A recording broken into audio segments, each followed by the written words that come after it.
जय सारथी, जय भारती। साथियों, मैं आपका साथी सुरजीत सिंह, साउथ दिल्ली लोकसभा प्रत्याशी 2024, राजधानी परिवहन पंचायत जॉइंट सेक्रेटरी, किसान संघर्ष समिति साउथ दिल्ली युवा अध्यक्ष, आप सभी साथियों के बीच कुछ महत्वपूर्ण जानकारी के साथ कुछ अपनी बातें रखना चाहता हूं। और थोड़ा वीडियो लंबा हो सकता है, इसलिए मैं आप लोगों से निवेदन करूंगा कि आप वीडियो को पूरा प्रॉपर देखें और सही जानकारी अपने पास रखें। साथियों, हमारा एक समाज जो ड्राइवर समाज है, इसके साथ जघन्य अपराध अगर हम कहें तो ये सत्य बात है, जिसमें शासन प्रशासन सारे लोग मिल करके एक मिली भगत बना करके, या जैसे भी कहो, इतनी समस्याओं में घेर लिया है जैसे पहले कभी जिम्मेदार लोग गरीब आदमी को परेशान करते थे कि एक बार अगर कर्जा ले लिया तो जिंदगी भर और पीढ़ी दर पीढ़ी उनके परिवार वाले कर्जा चुकाते चुकाते उनकी ज़िंदगी ख़त्म हो जाती थी। आज वो समस्या वैसी ही हमारे ड्राइवर समाज के ऊपर है। हमारे भारत के आंतरिक सिपाही कहे जाने वाले इन ड्राइवर साथियों के साथ जो अन्याय, जो अत्याचार हो रहा है, उसकी जिम्मेदारी किसकी होगी? कौन जिम्मेदार है? क्या गाड़ी चलाना गुनाह है? क्या आपके लिए ज़रूरतमंद की जो चीज़ें होती हैं वो आप तक पहुंचाना गलत है? हमारे समाज को दूर दराज पहुंचाने के लिए जो ड्राइवर साथी भाई काम करते हैं, क्या वो गलत है? आजकल ऐसी कुछ समस्याएं हमारे साथ, बहुत बड़ी समस्याएं कहेंगे, क्योंकि एक हमारे भरद्वाज जी हैं, उनके साथ आगरा में हादसा हुआ। 29 सीटर गाड़ी है उनकी, 27 सवारी प्लस ड्राइवर, 28 लोग उसमें बैठे थे, एक सीट खाली हुई थी। और उन्होंने वहाँ फ़ोटो खींची गाड़ी की, जो वहाँ के ट्रैफिक वाले थे, और फ़ोटो खींच करके ओवरलोड का जो भी है चालान 20,000 रुपये का उनके मोबाइल पे मैसेज आया, वो उन्होंने वहाँ से भेज दिया। ये कहाँ का न्याय है? क्या कानून व्यवस्था अपनी आंखें बंद करके काम करती है? क्या उनसे सबूत नहीं मांग सकते कि आपने किसी का चालान किया है तो किस ब्याह पे किया है? जबकि ऐसा कहीं कुछ नहीं था। गाजीपुर मंडी के पास में हमारे कांधरा से सारथी भाई आए थे, गाड़ी का ऑनर थे, गाड़ी में ही उनकी 5 गाड़ियाँ थी और 5 गाड़ियों का चालान उन्होंने कर दिया और लिख दिया कि गाड़ियों में आयरन था। पूरा प्रॉपर एमसीडी कटी है, मंडी में एंट्री हुई है, उन गाड़ियों में मच्छी लेके आए थे और चालान कर दिया आयरन का और ओवरलोडिंग का। ये कहाँ की न्याय संगत है? इनको ऐसी छूट जो आज मिली है, किसके बदौलत मिली है? कौन जिम्मेदार है इसका? आज हमारे टैक्सी चालक भाइयों के साथ इतना बड़ा अन्याय हो रहा है। ऐप प्लस कंपनियां 35 से 50% कमीशन काट रही हैं। सरकार के लिए जीएसटी कटती है, और सरकार को अगर जीएसटी पे हो रही है तो क्या उसकी तहकीकात उसको नहीं करना चाहिए? आजकल 5 नंबर वालों ने एकदम अति मचा रखी है। ऐप बेस कंपनी में चलाने वाले ड्राइवर साथियों का एक इतना शोषण करने के लिए इनको आज का प्रोत्साहन मिला तो कहाँ से मिला? ये लोग कैब बुक करते हैं, कैब बुलाते हैं अपने पास और फिर गाड़ी को इम्पाउंड कर देते हैं।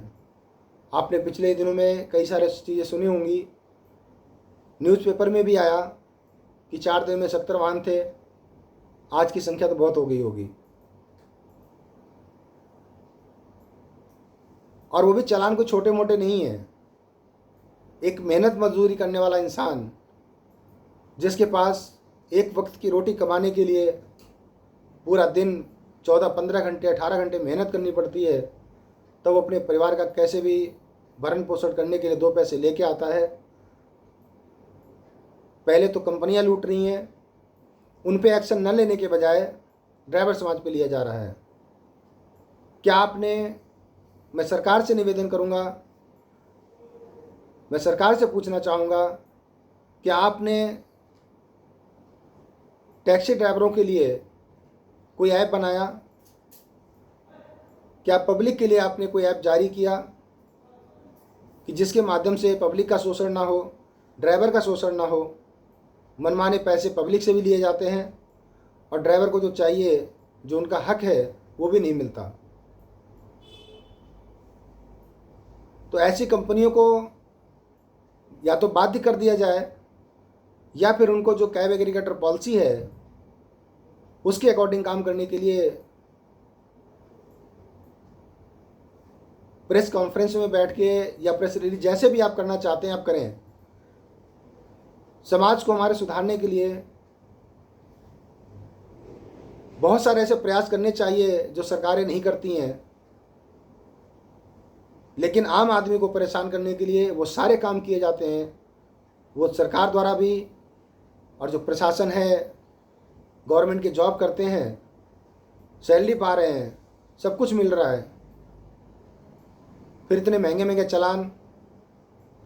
जिसने अन्याय किया है, जघन्य अपराध किया है, आप उसको दंडित करो, ठीक है, लेकिन हर किसी को परेशान करना जिसकी गलती भी नहीं है। एक चीज़ वार्निंग भी होती है, आप एक टाइम उसको वार्निंग देके छोड़ दो, नेक्स्ट टाइम अगर वो गलती करता हुआ पाया जाता है तो वार्निंग आपके पास शो होगी, उसका चालान कर दीजिए। लेकिन ऐसा नहीं है। आजकल तो 5 नंबर वालों ने एक साधन बना लिया कि कैब बुक करना है, उसको बुलाना है, उसके बाद 10,500 रुपये का चालान कर देना है। किसी कारणवश कोविड था, इतनी परेशानी आई, कोविड में हमारा भारत ही नहीं पूरे संसार में दिक्कत आई, उसकी वजह से कुछ और रीज़न है, किराया इतना महंगा है, राशन इतना महंगा है, गाड़ी मेंटेन नहीं कर पा रहे हैं लोग क्योंकि उनके पास इतना पैसा नहीं आ रहा है। गाड़ी में पेपर टूट गए हैं, क्या उनसे समस्या नहीं पूछी जा सकती? क्या उनको रिलीफ नहीं मिल सकती? गाड़ी इसलिए नहीं पास होती क्योंकि आपके जो अथॉरिटी में लोग बैठे हुए हैं वो 50 तरह के 100 तरह के नुक्स निकालते हैं कि आपकी गाड़ी में ये नहीं, आपकी गाड़ी में वो नहीं है। 2,000 रुपये का काम है, 10,000 रुपये दो, गाड़ी आपके पास हो जाएगी। क्या ये तरीका सही है? कहते हैं कि आप दलाल की फ़ोटो खींचो और भेजो, आपका काम जो है वो हो जाएगा। क्या बिना दलाल के काम नहीं किया जा सकता? सरकार से तनख्वाह नहीं मिलती है। मैं खुद गया हूँ, MLO से मिला हूँ, इंस्पेक्टर से मिला हूँ। जिस तरह के वहाँ पे बातें चल रही, जो हो रही हैं, एक आदमी अगर प्रॉपर डेली आपके अथॉरिटी में घुस रहा है, कौन है वो, कहाँ से आ रहा है? अगर वो 5,000 रुपये की फ़ीस कट रही है, 15,000 रुपये मांग रहा है, किस बात के मांग रहा है? क्योंकि अंदर पैसे देने हैं। मैं माननीय ट्रांसपोर्ट मिनिस्टर, मैं माननीय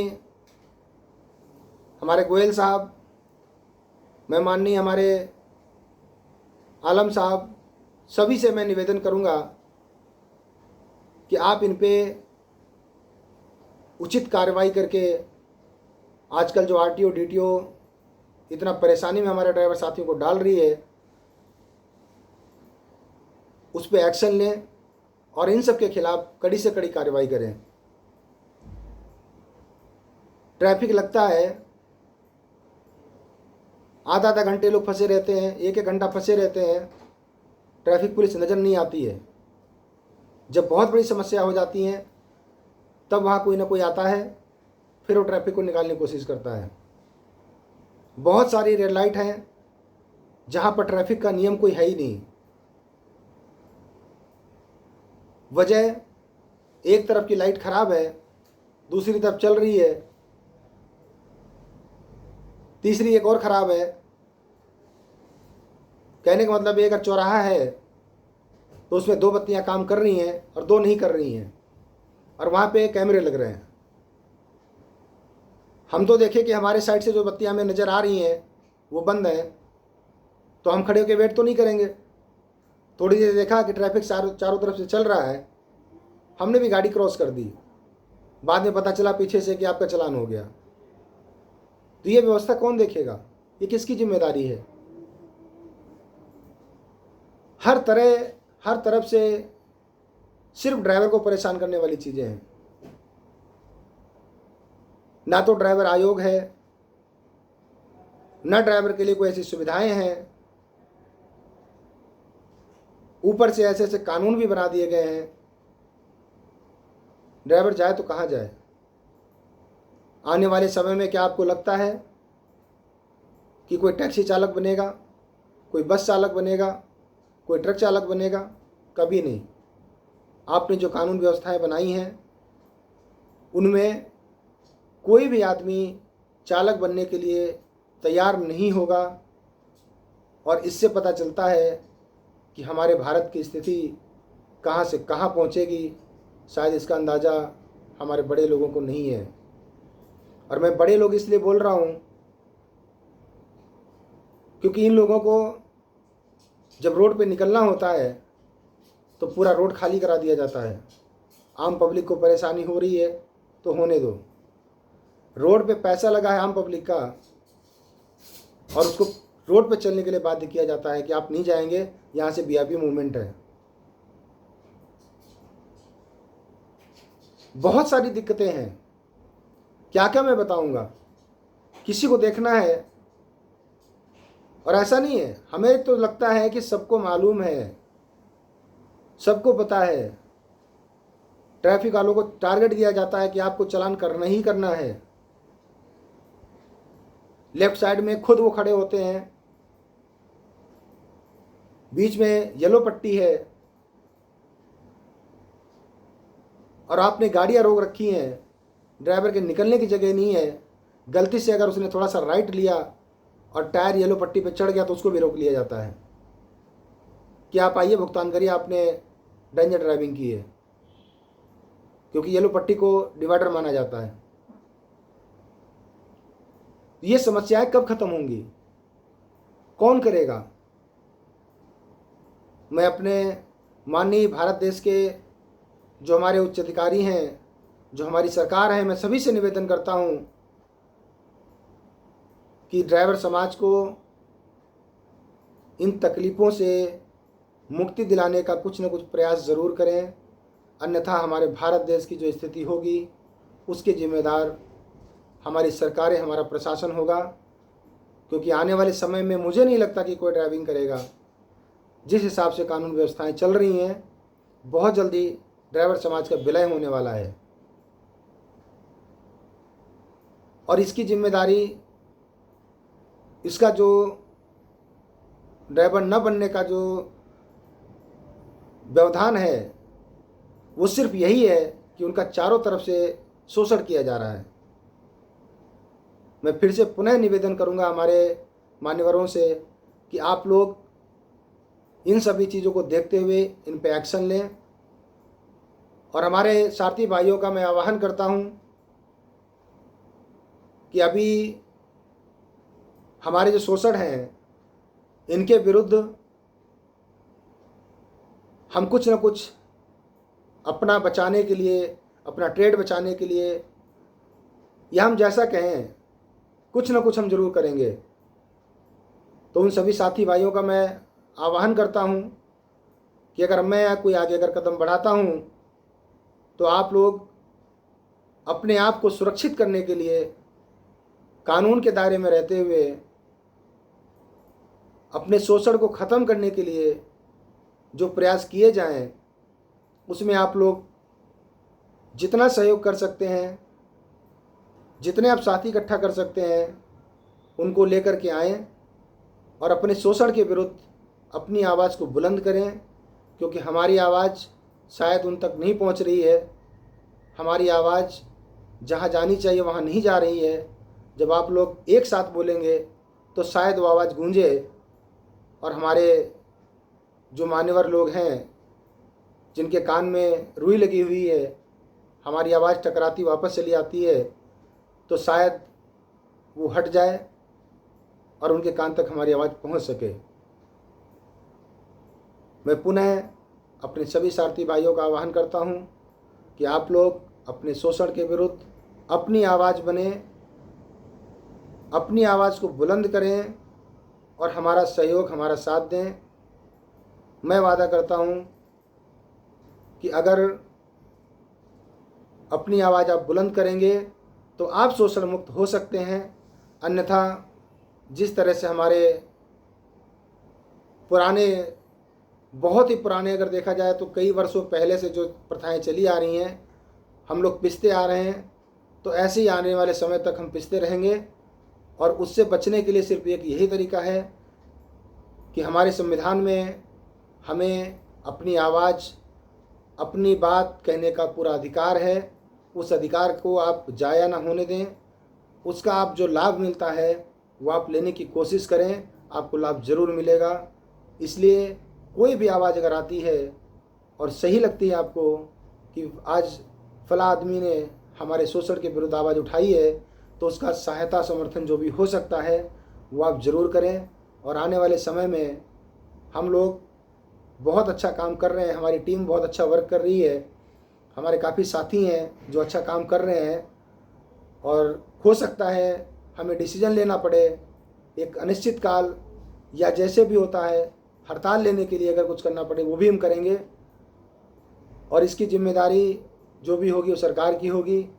अगर हमारा शोषण ख़त्म नहीं किया गया तो हम हड़ताल भी कर सकते हैं, और उस हड़ताल की जो भी जिम्मेदारी है वो शोषण वाले, जो हमारे ड्राइवर समाज का शोषण कर रहे हैं, वो सारा श्रेय उनको जाएगा कि आप लोग अगर आज प्रताड़ित नहीं करते तो शायद ये ड्राइवर समाज आज ये हड़ताल नहीं करता या अपनी आवाज़ को इतना बुलंद नहीं करता। मैं पुनः सभी भाइयों से कहूँगा और हाथ जोड़ के निवेदन है कि आप लोग अपनी आवाज़ खुद बने, सामने आए और अपने शोषण के विरुद्ध एक आवाज़ बन करके अपने शोषण को ख़त्म करने की कोशिश करें। धन्यवाद।